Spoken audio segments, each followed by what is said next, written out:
Hey guys, what's up? It's me, Thomas. Today we're back here with Film Theory, and today we got a Fast and Furious theory called Thomas Theory Ever. Okay, I'm actually kind of curious to see where this is going.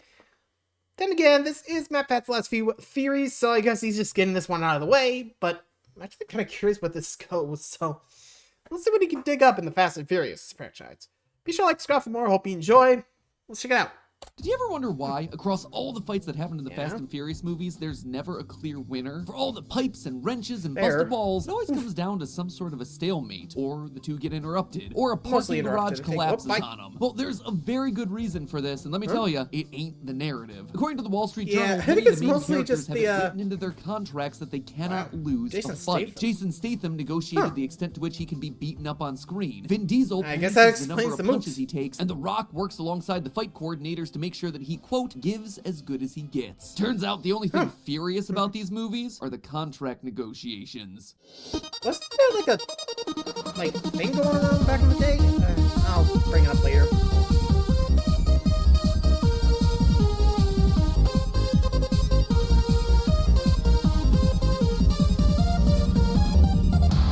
Oh, hello. Film theories. Nice. Hello, Internet! Welcome to Film Theory, the show that doesn't have friends, it has family. One of the things that I've really appreciated about hosting Film Theory specifically is that it's given me the excuse to watch a lot of stuff that I probably wouldn't have otherwise. 50 Shades of Grey, Skinamarink, the KFC telenovela. But of all the things that I've watched for the sake of research, nothing has surprised me half as much as the Fast and Furious franchise. If you were to have made a diagram of things that I'm naturally attracted to in my media diet, these movies would be clear on the other side of the map. But because I actively tried to study everything without bias just to understand why so many people enjoy stuff, I finally sat down 2 years ago to binge through these things. And I gotta say, I was blown away. Unironically, I liked them. Sure, there were some that were better than others, but I grew to love the cringe of 3, the spectacle of 5, the emotional send-offs of 7. I couldn't believe it. I became an unabashed fan of the Fast franchise. So much so that I was hyped when promos for Fast 10 came out, and then promptly disappointed when the movie was just kind of meh. But these movies, more than anything else that I've covered on this channel, reminded me to keep an open mind and to constantly be exposing myself to new things that might not initially be to my taste because, hey, who knows, you might just end up liking it. And that's why I'm doing a theory about it today. Because trust me, it ain't for the few, my friends. This one is not gonna perform. This and the Whose Line Is It Anyway episode, they're examples of selfish content at their finest. So how do you celebrate a dumb action franchise where people Tarzan swing with cars? Well, a dumb franchise deserves itself a dumb theory. And you see, that's the other reason this episode exists. I've been so busy doing such serious stuff in my final days on these channels, exposing AI propaganda, giving up sugar and caffeine, reconnecting with family recipes, and analyzing Hello Neighbor frame by frame, that there hasn't been any room for a dumb episode. Just a dumb, silly-willy, stupid episode that no one asked for the fun of it. Literally no one cares about. I'm talking about something so dumb that it rivals my video essay on Deadpool being Ernest Hemingway. Oh, by the way, Lee, with Deadpool and Wolverine coming up later this year, you might want to revisit it. Yeah, nah. Not gonna happen. Sure, you're lost. Anyway, it was while I was watching Vin Diesel racing a bomb through the streets of Rome towards the Vatican that it finally struck me. We see a lot of cars in this franchise, and they are driving literally all the time. So just how much pollution are these guys pumping out into the atmosphere? I mean, these guys are constantly firing off NOS, jumping cars between buildings, drag racing in Japanese parking garages, and globe-trotting to stop the baddies. And how do they do it? Through the love of family and a solid brand deal. More of a Corona man myself. There you go. But while family may be enough to take down hacker terrorists trying to hijack nuclear submarines, it's not enough to patch the holes in our atmosphere. It's not going to be reducing the smog around LA. So what exactly is the carbon footprint of the Fast and Furious franchise? Are our heroes actually doing more harm than good by racing through the streets to stop these international super criminals? Fasten your seatbelts and crack open a Corona, my friends. I sat down and ran the numbers, and the answer is gonna shock you. Well, actually, that's probably not true. I don't think you care about this at all. But you know what? It may wind up being mildly interesting. So I figure... I'm actually kind of curious where this is going, but then again, I think it depends on the make and model of the car and, well, how much they're pushing it. Not to mention the tune-ups they do, because, well, we all know those cars, those are souped up and definitely not something you get off the showroom floor. You know? Just saying. You know, that's true. And also, back to what I was saying earlier. Wasn't Vin Diesel and The Rock not a fan of each other backstage at Fast and Furious? I can't remember how it went, but, well, you know. like I said, it was just something I remembered, but you guys probably know about it more than I do, so... Anyway, moving along. Let's just see how much the carbon footprint is. Here, we should probably be exactly on the same page as to what we're even talking about today, because this is a surprisingly complex topic for such a dumb theory. First and foremost, we need to address what exactly a carbon footprint is. I'm sure we've all heard the phrase tossed around before, but let's actually talk about precisely what it means. Practically all human activity tends to release some sort of greenhouse gas into the air. Every time you ride a car, a bus, an airplane, it's burning fuel. That combustion reaction releases a bunch of greenhouse gases into the atmosphere. Using lights and electronics, same thing. More often than not, that energy is coming from the burning of fossil fuels. Even stuff like growing food or making clothing, all of it uses energy. So your carbon footprint then, by its simplest definition, is adding up all the carbon you release into the environment just by living your day-to-day life. This is generally measured in carbon dioxide equivalent. And when you're talking about a 10+ person crew globe-trotting to stop cyber hackers, those fuel emissions are gonna add up. But why does any of this matter? Well, in 1900, shortly after the Industrial Revolution, almost 2 billion metric tons of CO2 were released due to fossil fuel usage. By 1960, that number had more than quadrupled to 9 billion. More recent data from 2014 places it closer to 35 billion metric tons. In case you were wondering, the average annual carbon footprint for a US citizen, 16 tons. That accounts for everything from commuting to work to heating your house to playing way too much Lethal Company at night. From there, you can actually break it down even further into operational carbon versus embodied carbon. The first is the energy that's used when you're actually doing an activity. The fuel that's burning while you're using a vehicle, for instance. Embodied carbon, meanwhile, includes all the invisible energy that's used to make something. All the emissions related to the vehicle throughout its entire lifespan, from the factory making them to the trucks and ships transporting them. As you might imagine though, trying to hunt down how every single nut and bolt came to be inside of a 2000 Honda just proved to be a bit too time consuming. So we're gonna be sticking with the broad operational carbon strokes today. Probably for the best. Not insane. Okay, well, yeah. Well, he will be. So how did we even go about doing this for the Fastiverse? Well, firstly, we split the vehicles in each film into two categories. Motor vehicles like cars, trucks, tanks, etc., and flying vehicles like planes and jets. Land, then air, I sat down and watched every movie, identifying every major vehicle used by a main character that I could. Just for an example, Brian drove both a 1995 Mitsubishi Eclipse and a 1994 Toyota Supra MK4 in The Fast and the Furious. Then he went on and drove a 2002 Mitsubishi Lancer Evolution 7 and a 1999 Nissan Skyline GTR R34 in Too Fast, Too Furious. Both a 2002 Nissan Skyline GTR R34 and a 2009 Subaru Impreza WRX in Fast and Furious, that's the fourth one. Both a 2001 Porsche GT3 RS and a 1971 Nissan Skyline GTR in Fast 5, a 1970 Ford Escort RS 1600, a 2010 Nissan GTR R35, and an Alfa Romeo Giulietta in Fast and Furious 6, as well as a 2012 Nissan GTR, Subaru Impreza WRX STI, Toyota Supra MK4, and the coolest one of all, a 2013 Chrysler Town & Country minivan in Furious 7. Obviously, I'm not gonna list this out for every single character, but you get the point. We did our research. We did this for every single car that every main character drives. We then pulled the specs on each of them so we could find out their fuel capacity and gas tank size. That way I could calculate roughly how much CO2 they were emitting. For larger scenes that have a ton of cars in them, such as the first race in The Fast and the Furious, as well as the car melee from Too Fast, Too Furious, we assigned them either a 13-gallon tank if they were clearly a car, or a 16-gallon tank if they were clearly a truck. The average tank sizes for both those vehicles. Believe me, I would have tracked down the specs for each and every one of those cars if I could, but it's kind of difficult identifying exactly which cars are being used in some of these scenes when there's only like 8 pixels of them in frame, or we only see part of the hood of the car in like the corner of the screen. Then, once we were finished with all of that, we rinsed and repeated the entire process with the jets and the planes. Finally, we used online tools like Google Maps and airline services to figure out the distances driven or flown, as well as the number of hours each vehicle was in operation.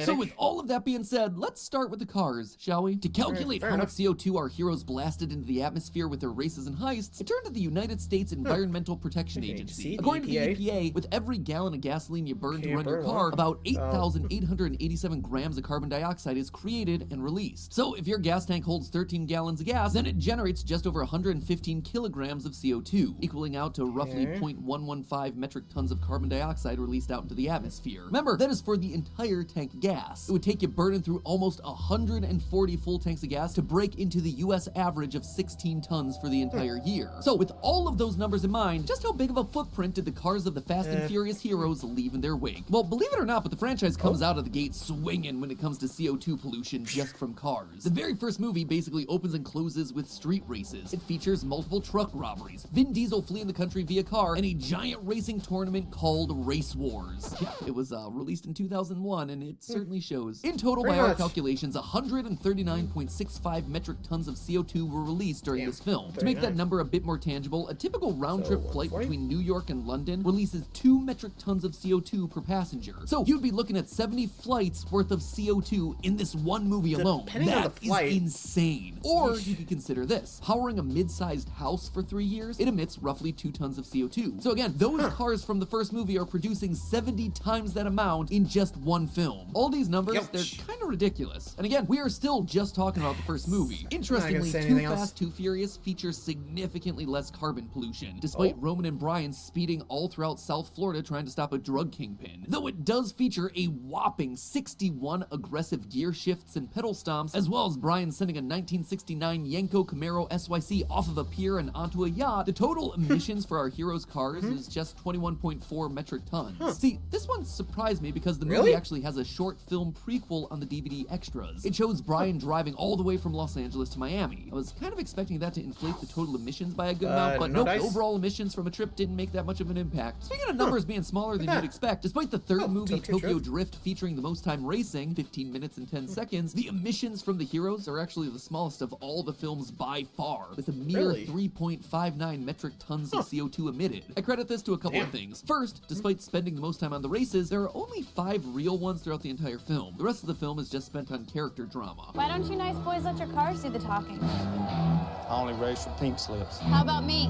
Winner gets me. Yeah, it released in 2006, and it certainly shows. Also, I recognize that this is now the second time that I've used that excuse in this video, and spoiler alert, it probably won't be the last. Anyway, part 3 of the saga just featured few— actually, surprisingly, I actually do remember the main character from NCIS New Orleans, you know?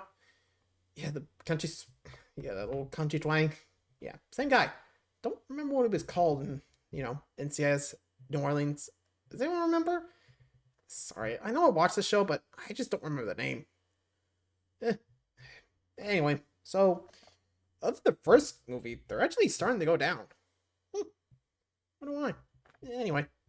Fewer cars in the actual races. Most of them were just one-on-one because of the tighter venues in the streets, parking garages, and mountains of Tokyo. The spectacle of this film was all about the drifting and not about the sheer volume of vehicles that were being driven around. But after 2 movies that were light on the carbon emissions, 2009's Fast and Furious seriously made up for some lost time. In the film's cold open heist, literally within the opening seconds of this thing, Dom and his crew steal 2 gas tankers and accidentally blow up a third. Fuel tankers this size typically hold somewhere around 6,000 gallons of gas. This means that Letty and the crew distributed 12,000 gallons of gas to fellow drivers throughout the Dominican Republic, and then an additional 6,000 gallons of gas just burned up right there in the mountains instantaneously. Those 3 tankers alone were responsible for unleashing around 160 metric tons of CO2 into the atmosphere, 10 times what the average American is going to emit throughout an entire year. Add in an additional 21.4 metric tons from the general racing and driving from the rest of the movie, and part 4 creates a new high for the series at 184.1 metric tons of CO2, roughly the equivalent of 90 round trips between New York and London. And then from here, well, the emissions from the cars in the franchise actually plummet, as the Fast franchise shifts more into globe-trotting spy thriller spectacle than its racing roots. That's not to say that there aren't plenty of ridiculous moments involving cars. Fast and Furious 6's runway chase is the scene that has the cars going the fastest for the longest, as Dom and the crew chase an airplane taken off for 13 minutes straight, going roughly 120 miles per hour the entire time. Fun fact about that. That means that this runway would have needed to have been about 26 miles long, 42 kilometers. For comparison, the longest runway in the world is Shigatse Peace Airport in China, coming in at a mere 3 miles, just 5,000 meters. In short, Fast 6's runway here would have had to have been 10 times the length of the longest runway in the world. Like I said, these movies, they're probably dumber than this theory, which, is saying a lot. Makes sense. Hey, Mia, you better hide your baby, or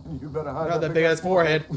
Legit though, that is a great line. The only only other way to Yeah, liven up nice the barbecue comeback, would have been to Roman. use a different grill. Seriously, Roman, what are you doing, man? Never use a charcoal grill to make hot dogs? Over on Food Theory, I actually talked about all the best and worst ways to grill your meat, and the answers may surprise you. I know I wasn't expecting our conclusions. You can watch that video right now by better clicking have the that link big at ass the top of the forehead. description. You're gonna Gotta be say so it. prepared for that next kinda barbecue funny. that your family is gonna be talking about it on road trips and vacations for decades. Speaking of long drives, Fast 5 actually yeah. features the Forgot that single one. longest driving distance across the entire franchise. Oh. Mia and Dom travel from Los Angeles to Rio de Janeiro in a 2003 Acura NSX, and then the 1971 Nissan Skyline GTR. We should also probably mention that they get Dom's Dodge Charger to South America as well. This single 6,000 plus mile trip consumed at least 531 gallons of gas, resulting in the release of 3.6 metric tons of CO2 Only just from 3. these two characters getting to Rio. That one trip is more than the entirety of what we saw the heroes do in Tokyo Drift. And while Furious 7 certainly featured some memorable car stunts, especially Dom and Brian driving between buildings in Abu Dhabi, as you might imagine, Well, they're the about actual to. carbon emissions Woohoo! of that stunt were fairly low, since, you know, there's not a whole lot of driving happening there, just a lot of True, falling. just- That one stunt actually generated less CO2 than the Paul Walker tribute AMV that appears later in the film. In total, between Fast 5, Fast and Furious 6, Furious 7, The Fate of the Furious, F9, Fast 10, and the spin-off Hobbs and Shaw, we see the heroes generate a measly 41.09 metric tons of carbon dioxide. Yeah, they Just really as a went reminder, the cold open of the fourth movie alone released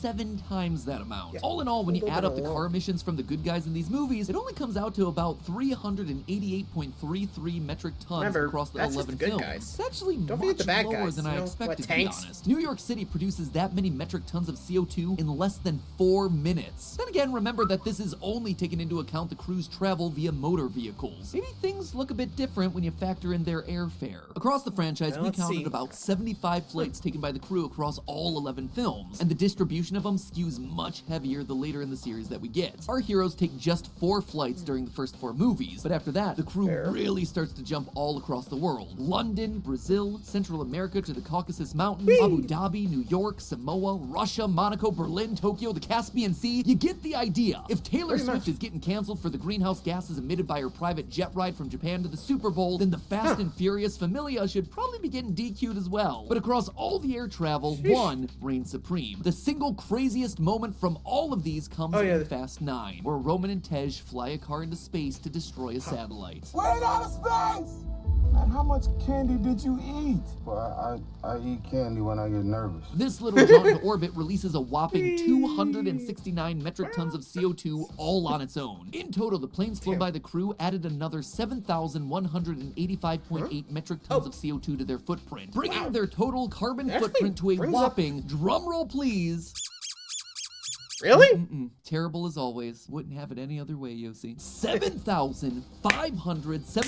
7,573.98 metric tons of CO2. To translate that number into something Sheesh. that actually has meaning, Look it at would take an average American over 473 years to match that amount of CO2 output. Yeah. But the total did make me wonder, who's the real eco-villain here? The heroes or the bad guys? Well, I ran the numbers for the villains as well. And believe it or not, but the antagonists that they're fighting against in these movies, especially later in the franchise, they release way more carbon than our heroes Really? ever do. For example, this I in gotta Hobbs see. and Shaw, the big bad Etion transports an entire army from the UK to Samoa. Dante from Fast X travels the world in his cargo airplanes, while F9 sees its villain sending a satellite into space via a rocket with 2 massive boosters on it. Based on researching SpaceX flights, these 2 boosters here unleashed somewhere around 928 metric tons of CO2, almost Jeez, 4 times as much as Tej and Roman space flights. And while all of these are certainly significant contributors to the carbon totals, they are nothing compared to the worst carbon offender of the entire series, Charlize Theron's Cypher from the Fate Cypher of the from Furious. 8? See, Cypher spends all of her time in a mobile workstation, riding in a Oh, yeah, the modified plane. Boeing 787, which only lands to refuel before immediately taken back off into the sky. There's no way of knowing exactly how much time passes in this film. Trust me, we tried. But considering all the travel and political extradition that our heroes face throughout its runtime, I estimate that it has to be at minimum 10 days. Since a 787 holds about 33.5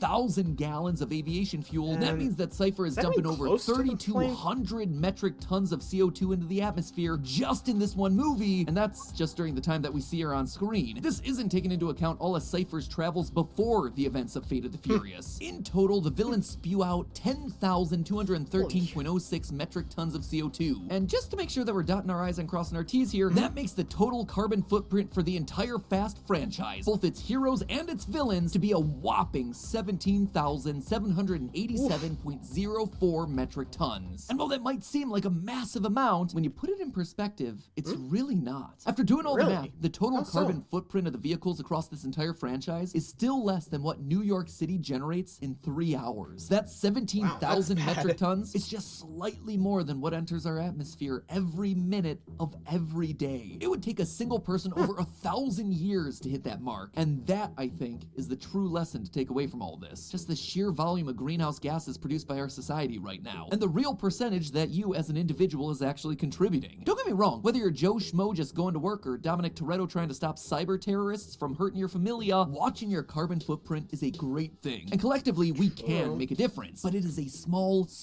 difference when you look at the data. Rewind back to the statistics that I was citing before. Sure, a bunch of muscle cars might be pumping out CO2, but the same as 70 or even 90 round-trip transatlantic flights, that statistic that I kept citing over and over again, it seemed like a weird and vastly overestimated comparison to me. And yet, that was the stat that the websites kept spitting back to me over and over again. But something about those numbers felt off, so I kept digging. And you know what I found? Discussions around carbon footprints are really vague and confusing. Look at the way this website frames it. A round-trip flight from New York to London is 2 metric tons of carbon dioxide per passenger. And this is common. Whenever you look up carbon footprint statistics, it's always targeted specifically at you personally. It's your house, your travel, your problem. But the real problem here is the plane itself. That plane from New York to London, it is dumping 83 metric tons of CO2 out there regardless of whether you're on it or not. On average, there are just under 10,000 planes in the sky at any given time. Your 16 metric tons of CO2 per year, it is a fraction of a drop in that bucket. And yet, the companies out there, they're constantly passing the blame onto you. Do a search online for top CO2 emitting, and you see the top autocomplete results are for celebrities and countries. You know who you don't see in that autocomplete list? Companies. When they're really the ones with the actual power and responsibility of making impactful, lasting changes. In the end, Dom and the family, they're not just a bunch of car thieves fighting for justice. Seriously, go back and watch. You'll see that Dom and the gang really just want to live peaceful, non-polluting lives hanging out in their backyard barbecues. In Fast and Furious 6, the main characters have pretty much settled down on the Canary Islands, living low-key lives that don't involve spewing tons of carbon into the atmosphere. In Furious 7, they're back in Los Angeles again trying to live normal lives. Brian even got himself a responsible minivan. What's that tell ya? In F8, Dom and Letty are relaxing in Cuba. Furious 9, they've settled down on a ranch. And in Fast X, they've rebuilt their LA house and are just trying to be parents. Uncle John Cena even does his best to be environmentally friendly by busting out a personal aircraft that could be powered by just 3 shooters of vodka that he got on a plane. These guys are not just warriors, they are eco-warriors, taking down bad guys polluting our oceans, our skies, and our roads. Kind of like a modern-day, very mumbly voiced Captain Planet. I bet they even responsibly recycle their Corona bottles. But hey, that's just a theory. A film theory. And cut.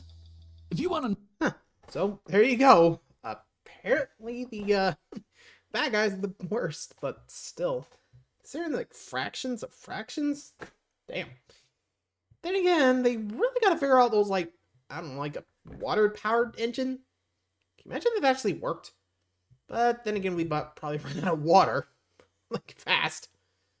Actually, that would be a good, like, substitute for, like, gas or something. You know, reduce the carbon footprint. I mean, I think solar could work, but again, you gotta be, well, you got me. What do you guys think? You guys got any alternative, like, engine sources? Let me know. Till next time, adios.